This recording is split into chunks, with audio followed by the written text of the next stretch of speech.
I got one. So, hold on. All right, I got it. All right. A lawyer, Barack Obama, and the Pope walk into a bar. The bartender says, "What is this, a joke?" The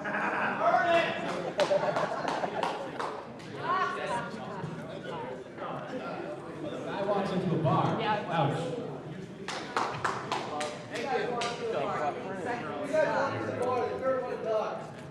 I used to have a yes man. In before. That's true. Why do they not get a team?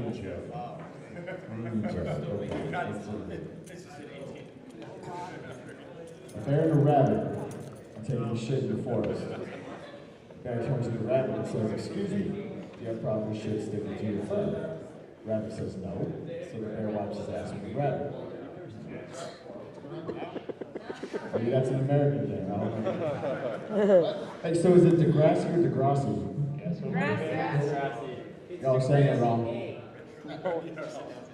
How long? Well, we're going to be making a show like that called Retro High.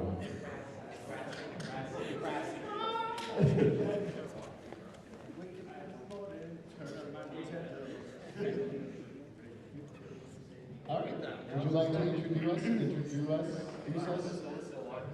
Hey guys, thanks for coming out. How you doing? This is Sunday morning, 11 a.m. Everyone's still drunk and hungover, but thanks for making it out here. Really appreciate it. John D'Elia, one of the founders of Retro TV, cannot be here, but as he would say, on our dais today, dais means like panel, I guess.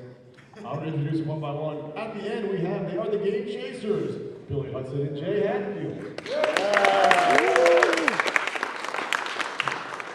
And the yellow cat, you know him as Jew Oriole. You can play the series, Justin Carmichael. He likes games, he likes history. It's Nolan Caruso, the gaming historian.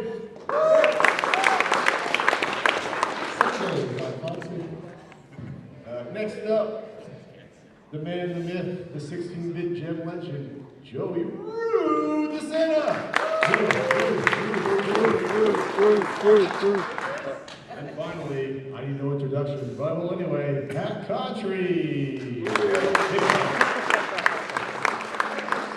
we thought we'd start off, have you heard of the series called the Video Game Years? It is the greatest retro gaming show on the internet, and a bunch of sad things were part of it.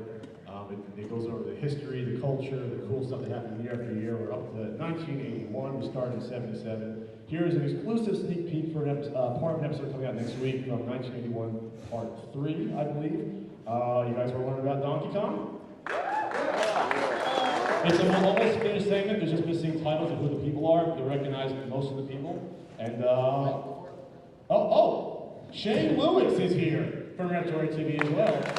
Shane Lewis is Retro TV. He does a great series called Re-Res. And he's Canadian. I'm from Cambridge down the road. You're welcome. That's the last you get of this. So we'll do a Q&A, we'll do a challenge later, but we're going to start out with this handy dandy episode. Guys, ready? Video Game Years! Donkey Kong. Guess what my favorite early arcade game is? Donkey Kong. Donkey Kong was the first successful arcade game by Nintendo, but it certainly wasn't the first. In fact, Radarscope came out before Donkey Kong, and that was by Nintendo, the arcade. Nintendo's first arcade machine, the submarine game, was a actual total failure. Knowing that they needed to try something different, the company president Hiroshi Yamauchi had Shigeru Miyamoto design a game that they could convert those old unsold copies of Radarscope into. Actually, I was hired to run the warehouse, and the biggest chore initially was to take all of the Radarscope arcade games. We had 2,000 of them, big refrigerator-sized boxes, and convert them all over to Donkey Kong. Most Donkey Kong arcades are white and blue in color. Maybe every once in a while you come across one that might be red in color, and that's simply just an old Radarscope cabinet that they retrofitted into a new Donkey Kong arcade machine. And those red cabinets are probably some of the rarest arcade cabinets you can get, actually. A lot of people kind of wonder what Donkey Kong means, what the meaning behind it. Now, the influence with Donkey Kong, Shigeru Miyamoto admitted that the big influence for Donkey Kong was Beauty and the Beast and Popeye. In fact, Nintendo was trying to go after the Popeye franchise and they couldn't, so they decided to create their own characters. He was trying to come up with some sort of synonym for stubborn monkey, the stubborn monkey. And looking up English words, he saw donkey. It's kind of a synonym. Because donkeys are stubborn, and made that direct translation a little strange, but sure, it's a donkey. It's a donkey monkey. You know, they just basically Donkey Kong was going to be like the crazy ape. That's a stubborn monkey. You stubborn monkey. You're a Donkey Kong, aren't you? Now people look at Donkey Kong and say, you know, it's a Mario game, but back then, the guy was just known as Jumpman. You know, it wasn't Mario. Mario wasn't even around then. Yeah. And you weren't saving Princess Peach in the game, you were saving his, I guess it was his girlfriend Pauline. Jumpman is renamed Mario, which we all love today. Mario is actually named Mario because it was the name of Nintendo's landlord at the time. Not only was his original name not Mario, he wasn't the fun-loving plumber that we know and love today. He was actually a carpenter, and Donkey Kong was his pet, who he had mistreated, which is why Donkey Kong busted out of his cage and started kidnapping Pauline all the time. If I was a pet gorilla locked up too, I would get revenge on my owner by kidnapping his girlfriend. So I don't see what the big deal is, throwing down, barrels at Jumpman. Screw you, Jumpman. This is what you get. I'm gonna take your girl. One of the, I think, the biggest things that drew people in is it was the first game to technically have a story to it. It starts off with a beginning of the story, and it proceeds into the action, and then there's actually an ending to the story. You know, that sort of narrative structure, which is present in most video games today, again, did not exist before he introduced it with Donkey Kong. Donkey Kong was one of the very first platforming games. Space Panic came out before that, but it actually introduced jumping to video games, something we do to this day. Jumping. Oh, I thought you meant video games. I'm jumping. Okay. If you climb up the ladder, the barrel's going to come down the ladder. If you try to avoid it, then the barrel's just going to travel. It's going to drop down. It's going to come over. It's going to kill you. There's 4 separate screens in the arcade version of Donkey Kong. Now, the one, Cement Factory, Mud Pies, whatever you want to call it, is omitted from almost every home port of the game, including all of Nintendo's official ports. But that's kind of unheard of for back then. A lot of times you saw maybe some slight base changes, or just a repeating screen that got faster and harder. But no, there's distinct separate levels. You gotta kind of memorize the little quirks of the game, There are certain kind of ways you can just barely, catch the edges of barrels and so forth, and you're just instantly dead. Donkey Kong is hard. It's really, really difficult. When I see like Mimi and Mitchell play Donkey Kong, I'm like, screw you. Go to hell. How can you play that good? It's ridiculous. Construction of conveyor belts in the Pies level. Yeah. That was probably the first time we all cursed out a conveyor belt. And that screws you because the first wave, you don't see that level. So when you get to it, you're like, what the hell is this? And you don't know what to do. So you gotta know exactly how to time those jumps, when to leave that hammer be, when to climb up the ladders, when to give up and go play Pac-Man. Shut up. Shut up. I don't have the life for that. I want to go take a bath. There was a competition between Joey, Pat, and I at MagFest, and Joey falsely claimed that he won, but I have a picture photo proof that I won the competition. I was there. I did it. I got it done. There's a big lawsuit between Universal Studios and Nintendo. Doesn't Donkey Kong, didn't they rip off King Kong? Shouldn't we be suing them at this point? Universal Studios felt there was a copyright infringement with King Kong and the trademark they had there. Here we are, Universal Studios, we're huge. Here is this little company. It's not the Nintendo of today, it's this little company with a handful of employees. We're gonna go in, we're gonna sue them, and they're gonna be so scared that they're gonna give us a piece of this Donkey Kong action, is what's gonna happen. But the stupidest part on Universal is this. Okay, so King Kong comes out in the 30s, and then Universal wants to do a remake in 75, right? And RKO Pictures says, no, you can't do that. And Universal successfully argues in 75, 6 years beforehand, that it is in the public domain. They find out that Universal did not actually own any copyrights to King Kong. 6 years later, they have the balls to go and tell Nintendo that they own something that they don't. Long story short, Nintendo won, and also Universal found out they didn't own the rights to King Kong. Oopsie. And guess who won the case for Nintendo? A little lawyer by the name of Kirby. I wonder if Nintendo, you know, kind of paid tribute to that by making a game character out of it. Maybe.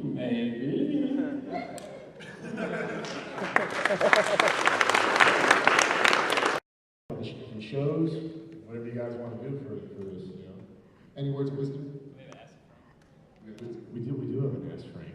It's not a retro show. You want to show it now? You guys want it? You guys ever hear of Ask Frank? Yeah. It's not a retro show, but I figured, you know, why not? It'll wake everyone up. Okay, I'll play it now. Let's go. So this is Ask Frank, Volume 7. Enjoy. Still talking about sports, trees, the birds and the bees. It's time to ask Frank. How did you get Nintendo World Championships in the first place?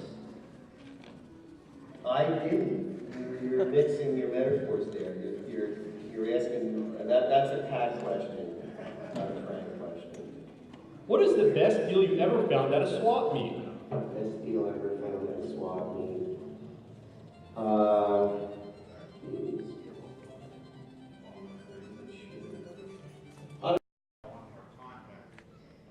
enjoying the V-Logs of the game cases, and that kind of thing would be appreciated as well from the rest of you guys too. Okay, so it's more of a statement about more content, more gooder content. Just kind of like, how do you know Ian and how do you know Frank?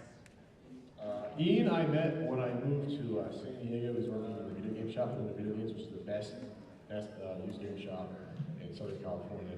And Frank, I want to keep it a little secret because I might do a video explaining it a little bit in the future. Origin story? Yeah, like Wolverine Origins. Yeah. Captain Frank Origins, you know? So, Frank begins. I'm going to turn that first comment into something of a question, kind of.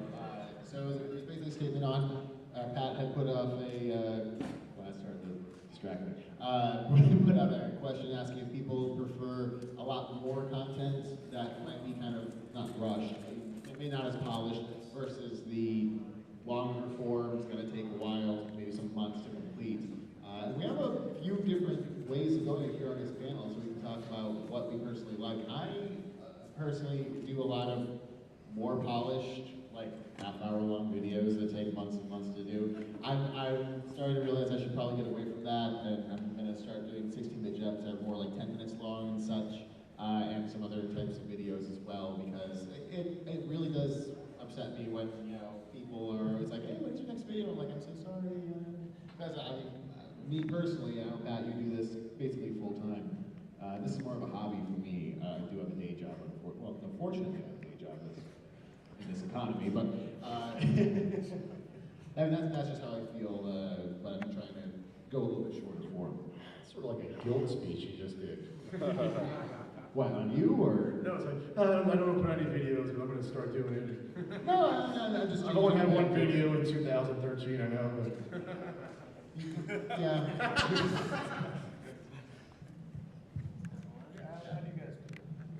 You guys have a vlog, right? You have people asking. Actually, I put up the vlog for that very reason. People are wanting more stuff, more content, and of course, it's taking so long to edit. You know, sometimes there's 19 years before each episode. You know, people are wanting more content, and so we're always trying to give people as much as we can. Yeah, 19 years. It's sometimes very long. Norm, you take years in between videos. I do, yeah. Yeah, I actually, I've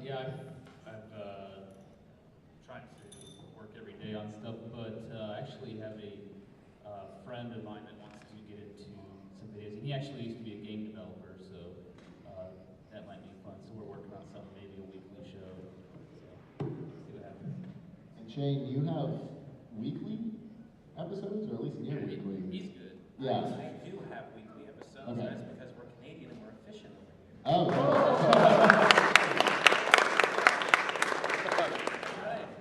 I really want to get into a pissing match.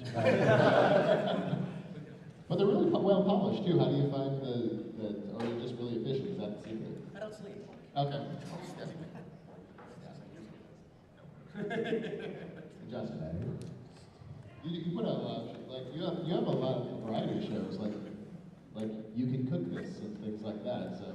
Yeah, sometimes it can be tough to figure out which videos you're gonna actually make, because I got so many different ones that I wanna do, but I'm trying to see if I can, you know, if since people like more content, you know, well, heck, you know, I try and do a Friday, or a Friday stream, which doesn't always work, but it sometimes does.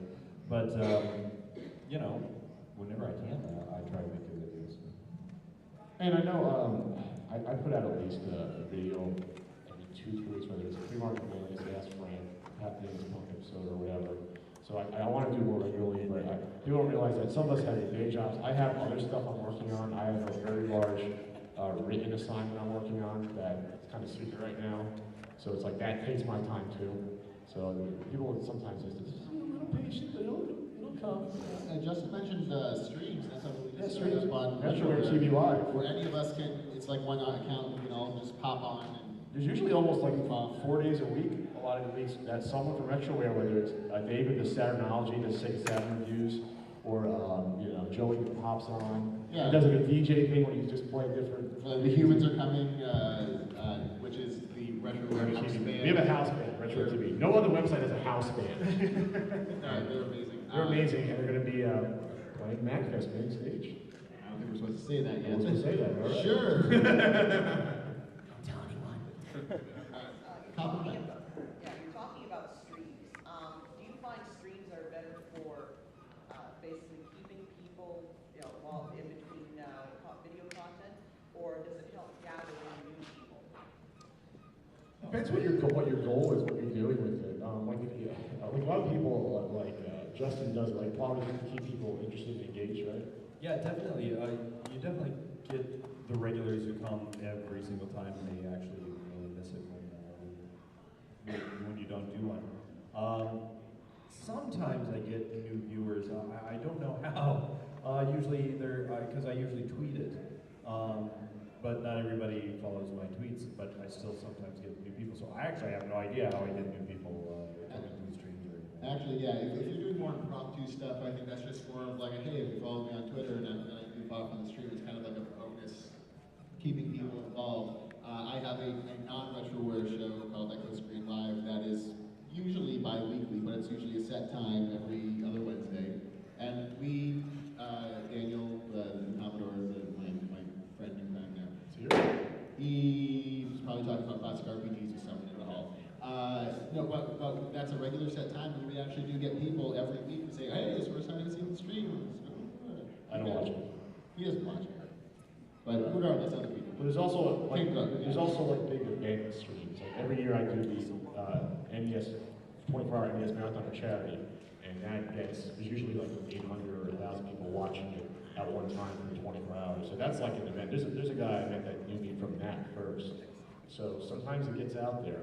By the way, it's coming back for the 4th year this October, the 4th annual 24-hour NES marathon. I'm tired of just thinking about that. Thank you.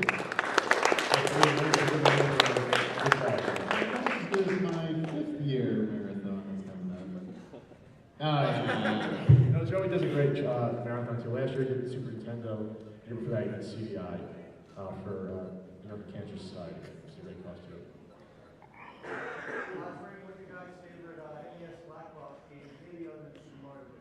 Favorite NES Black Box game? That's a toughie. There's 30 to choose from. I can easily say Balloon Fight. Yeah. Is my favorite. I like Balloon Fight. I mean, pro wrestling is great. Pro wrestling is actually